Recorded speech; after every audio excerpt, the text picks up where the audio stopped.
Welcome back to Module 5. My name is Vikram Panchal, and today we're going to be looking at a very exciting topic that follows on from where we left off in the last module.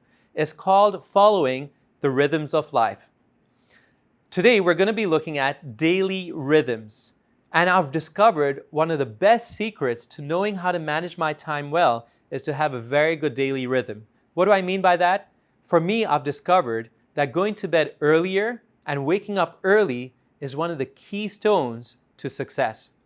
I've realized that having deep thinking, being able to focus on your long-term goals, fulfilling the calling that God has for your life, always begins and has been scientifically shown to take place in the early hours of the morning when there's no distractions, when there's no one awake, and if you've got kids, then there's no one running around in the house to make noise. You can just have that quiet time of going deep and focused and being able to produce your most creative work. I learned this from Fred Rogers. He's a well-known Presbyterian pastor who hosted the show called Mr. Rogers' Neighborhood that dramatically impacted hundreds of thousands of lives of children all across the United States and possibly around the Western world. For Mr. Rogers, for those of you who may know, his series ran for over 36 years. That's incredibly amazing. That's a very long period for any TV show to last. Well, what was Mr. Rogers' secret? He would always religiously go to bed at 9:30 p.m. and wake up in the early hours of the morning so that he could develop the most creative work in producing his TV show that would impact the lives of children and generations down the track. When Mr. Rogers finally passed away, he was sorely missed. What can we learn from this? I realize that how we choose to utilize our sleep is going to be really, really vital to our impact and our success in reaching our life goals. The truth is, and I don't know about you, but I've been very guilty of this, the moment we have a spare time or a spare moment, the very first thing we will do is to check our phone. Isn't that right? See if there's any messages, see if anyone on Facebook has sent something interesting or posted up something interesting, or maybe you're of a younger generation and you're on TikTok all the time. I'm not sure. But whatever your social media platform is, we always, the moment we have a spare moment, is to use our time to check our phones. But check this quote here. It says, "A few moments here and a few there that might be frittered away in aimless talk, the morning hours so often wasted in bed, the time spent in traveling on trams or railway cars, or waiting at the station, the moments of waiting for meals, waiting for those who are tardy in keeping an appointment, if a book were kept at hand, and these fragments of time were improved in study, reading, or careful thought, what might be accomplished?" It's powerful. And that statement is so profound, it really shocked me and hit me between the eyes. Because it made me realize, how am I using my spare time? Am I just using it idly for checking my phone and checking my messages and checking my internet and checking it not just once, but over and over again? Or do I use that spare time to instead use it for maybe having a book at hand? And let's just say not a lot of people carry books, but maybe popping out your Kindle or listening to it on Audible on your phone. But whatever it is, but finding ways to continue to learn, listening to podcasts, finding ways to go deeper and developing yourself so that you can focus on reaching your life goals. The best way that we can use our spare moments is to not use those spare moments idly, but to use it in a way that's going to increase our productivity. Another tip that I want to share with you today is using double time. Now, when I say double time, I don't mean multitasking. Multitasking is trying to do multiple things at the same time. That doesn't really eventuate too much. But double time is using two things that are complementary and doing it at the same time. A couple of examples that I can think of is one is in my house, we've planted many fruit trees. And to plant those fruit trees, we could have used an automatic drip system, which by the way, we recently implemented. But previously, I had to manually go and water every single fruit tree. Now, when you've got a busy life, you don't have the ability to manage all those fruit trees. But I realized that because I had to look after these fruit trees so they didn't die, it was my duty every day to go out and plant and to water those trees. But in the process of doing that, I was also getting exercise, something that I hadn't allocated time for the rest of my day. So I was killing two birds with one stone. Another thing that I often do is when I'm driving, I will not just be there doing nothing. I'll often make calls to people, whether it's in church, maybe it's to people I'm studying the Bible with, or even to my wife, and she's giving me updates on the family, on the kids, how things are progressing for the day. Whatever it is, I'm also using it to listen to books. I'm using it to listen to the news. I'm using it to listen to sermons that give me ideas for presenting my own messages. I'm using it in a way that's productive and contributing back to my own family and contributing back to my own ministry. That's using double time, using two things that are complementary, but doing it at the same time. Unlike multitasking, like I said, you're hurried here, there, everywhere, picking up a phone, trying to look after your kids, trying to rush to wash the dishes. All of these things are diverting your attention, and you're not able to stay focused. Another thing I want to share with you, another tip, is to have a weekly rhythm. What do I mean by that? Well, we know that in the Bible that God has given us in one of His commandments the day of rest that the Bible itself calls the Sabbath. Now, the Sabbath for a lot of people is a restriction. And they say, well, why do I need to keep the Sabbath? It's restricting me for doing more work. It's restricting me from being more efficient, from getting more things done. The idea of a day of rest is not appealing to a lot of people. But the moment you tell them that, hey, your boss is going to give you a day off, everyone will be jumping up and down and celebrating. Well, that's what our boss has done. It's not your boss on this earth, it's your heavenly boss. God Himself has encoded within our week a day of rest. He's saying, hey, this is for you. Use it to recharge yourself. Use it to refresh yourself, because God knows that when you take that pit stop that He's given to us to reflect on your life, to go deep in your relationships with other people and also in your relationship with God, when you maximize the use of the Sabbath rest, you will become wildly productive. You will go back into your week refreshed, you'll be energized, you'll be happy, you'll be excited, knowing that you've had that time to pause and reflect and to know that you've got a new week ahead of you. The truth is that a day of rest is given to reach our optimal performance and to become wildly productive. And in fact, the Sabbath counterintuitively makes us more productive than less productive. And I've experienced that personally in my own life. And it's not just me who's thinking that, some crazy wacko presenting this module to you. There's many other people, other Christians, who are actually realizing the same truth in the Bible, who are realizing the importance of embracing the Sabbath. One of them is Jordan Raynor. He's written multiple best-selling books. He's a serial entrepreneur. In fact, many of the ideas that I put together from my modules actually come from his book called Redeeming Your Time. It's a very powerful study that he has put together in how to biblically manage your time in a way that's used to be a blessing for others. Another man, he's a pastor. His name is Mark Batterson. He's also a multiple best-selling author, and he also manages a church of thousands of people. He also has realized recently the value of the Sabbath rest. Jonathan Cahn is well known as a Messianic Jew, and he has released books, and he's released all kinds of TV productions that's impacting people all around the world. He's very influential. As a Messianic Jew, being Jewish himself, converted to Christianity, he believes in the Sabbath rest. Robert Morris is another Christian of a multi-denominational church that's a mega church, and he has also released a book on the importance of taking a day of rest that he knows from the Bible is called the Sabbath. And so the Sabbath is far from being an antiquated restriction. It's not just a group of people in the world who are trying to follow this commandment. The Bible tells us that actually many people around the world are cluing in to the benefit of Sabbath rest. So why not give yourself a treat? It's not on me, it comes from God. You can give yourself this gift and experience the potential that God is wanting to unleash in you so that your life can be lifted to a higher level to be a blessing for somebody else.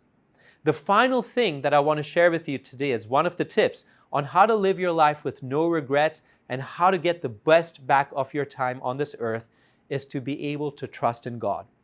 You know, there's a story in the Gospel of Matthew, or rather in the Gospel of John, that tells the story about the disciples who were in the boat. I don't know what it is about the disciples being in the boat, but they always seem to be in problems whenever they're in the boat. But in this specific story, while they're in the boat, sailing towards the Sea of Galilee, there's a heavy storm. And it seems like the boat is being rocked to and fro. It feels like they're going to capsize and go under. So obviously they're very afraid, they're very nervous, and they don't know what they're going to do. But this time round, Jesus is not in the boat. But there from a distance, one of the disciples sees a very odd sight. He sees a human being, a person, walking on the storms. And everybody is panicked. This time, not because of the storms, they think they're seeing a ghost. And they're so nervous until they hear the voice of a familiar friend. We know is Jesus Christ. And he calls out to them and says, "Do not be afraid." When he approaches them, he tells them to let him on to the boat. As soon as Jesus gets onto the boat, the Bible tells us immediately they arrive at their destination. The key word I want to focus on here is the word immediately that the Bible uses. The truth is that when we're trying to go through life in our own strength, making decisions randomly in the way that we think is best for us without consulting God, we're going to make a lot of wrong choices and end up navigating our life through the wrong ways before we end up on the right pathway. God wants us to avoid the heartache. He wants us to avoid the mistakes that we will inevitably make and to live our life with no regrets. And so God has told us that instead of settling for the wrong person, maybe you're thinking about marrying, that is going to cause you heartache, God says, why don't you come to me first? And I'll help you to select the best life partner that's not going to bring misery to your life, is going to bring you happiness. God says, don't live your life for regret when God already knows the future. If you trust in Him and you work with Him, He'll have the best life partner in store for you.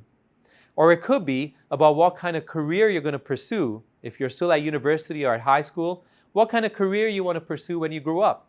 I know for myself, before I became a Christian, before I knew about God, I made a lot of bad mistakes with my career choices. And I ended up spending time that could have been used in more profitable things to serve other people and to be a greater blessing to people. Thankfully, once I came to know Christ and I discovered all these beautiful principles I'm sharing with you, I was able to discover how to make better choices without living my life with regrets. Or it could even be with finding a home. A lot of us will invest time and money into buying our dream home only to realize there's something wrong with the neighborhood or there's something wrong with the house that we regret. Instead, if we had followed God's plans, He could have fast-tracked our progress to help us to arrive at our destination and secure the best for us. The truth is, the Bible tells us that God is love. He wants the best for you and for me. He doesn't want you to suffer. He doesn't want me to suffer. When we multiply our time and use our time in a way that's honoring to God, we will never ever come in short. We will always be blessed and living our lives with abundance. But it comes first from putting God at the highest and letting God take the lead and letting Him trust your decisions and your direction everywhere you go. I want to share with you a beautiful story of how this illustrates this in my life. Despite all the mistakes I've made, this is one story that highlights the powerful ability to trust God. A few years ago, my wife and I felt a calling from God to plant churches. So 4.5 years ago, we planted our first church in the growth corridor of Melbourne, Australia. It's in the northern area where a lot of people were flocking to, and we realized that that was God's calling for our life to plant this church. We started this church from scratch, and thankfully the church is doing really well. But we did not live in that neighborhood. We lived about an hour away because we lived in the countryside. And so it was always an hour commute to the church and back home. We realized that even though we loved this church, there was a town much closer to where we lived that also needed a church. There was no presence of Christianity there. And so what we decided to do was, in my heart, I felt, God, this church, this town definitely needs a church. It has to happen. But somehow nothing was eventuating. We were trying, we were thinking about it, we were hoping that other people would be able to help us, but nothing was happening. And so all that time in my heart, I was praying that a church would be planted there. It so happened that COVID hit. And during COVID, a few families that we knew who lived in Melbourne, in the city, they moved out to the countryside. Some lived within 30 minutes of the town, some lived within the town, but whatever it was, I knew that there were people in the area that did not have a church to go to any longer. And so I thought, why don't I run an interactive Bible study and invite these people to that small gathering to let them know that there's other believers who live in this area that they can connect with. And when we called them together, some were hesitating, some were not sure if they should turn up, but when they came, they enjoyed the study so much, everyone was asking me, what are your plans for the future? And I said, I can't do this alone, we're going to need a team. And that began the journey of planting our second church. The beauty of this is that we could see God moving powerfully, because it wasn't just the start of the church and how we saw God fast track that progress, but we were meeting people in the community who were genuinely interested in wanting to come to faith, wanting to come to church. One girl I met at the swimming pool even told me that she had just arrived from the United States and was looking for a church. And when she knew that I was a pastor, she said, "Where's your church? I'm going to turn up." And she started coming faithfully. When my wife and I needed to buy a car, I was zoning in on one specific brand called the Kia Carnival. It's an excellent car. I would vouch for it. So if you're a family person with a young family and you need a big car, Kia Carnival is the way to go.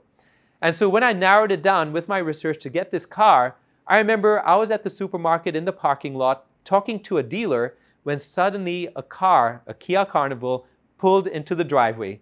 And I shouldn't have done this, but I ran out of the car. I clicked off with the dealer. I said, I've got to go. And I ran into the car thinking that no one was around. But as I looked into the windows to peer into what the car looked like, I was shocked because the whole family was looking straight at me. But thankfully, they were not weirded out by me. They were actually very friendly. So they opened up the door and they had 3 or 4 kids in there. And they said, "Come, you can have a look inside.